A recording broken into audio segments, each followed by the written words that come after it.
छत्रपती संभाजीनगर शहरात पोलीस भरती प्रक्रिया सुरू असताना एक दुर्दैवी घटना घडली आहे। पोलीस अधीक्षक कार्यालय येथे लोहमार्ग पोलीस पदासाठी शारीरिक चाचणी सुरू असताना हा प्रकार घडला।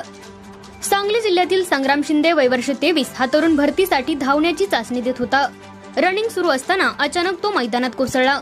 उपस्थित पोलीस कर्मचाऱ्यांनी तात्काळ त्याला उचलून घाटी रुग्णालय येथे दाखल केले, मात्र डॉक्टरांनी तपासून त्याला मृत घोषित केले। या घटनेमुळे भरती प्रक्रियेदरम्यान काही काळ गोंधळाचे वातावरण निर्माण झाले होते। दरम्यान मृत्यूचे नेमके कारण शवविच्छेदन अहवालानंतर स्पष्ट होणार असल्याची माहिती पोलिसांकडून देण्यात आली आहे।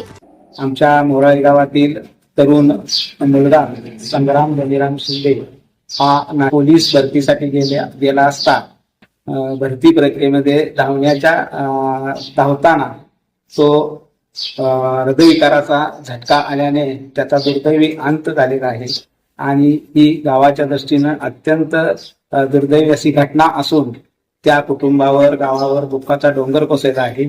आणि या मुलाची जिद्द होती की पोलीस प्रशासनात काम करून कुटुंबाला आधार देणं आणि सामाजिक सेवा करणं।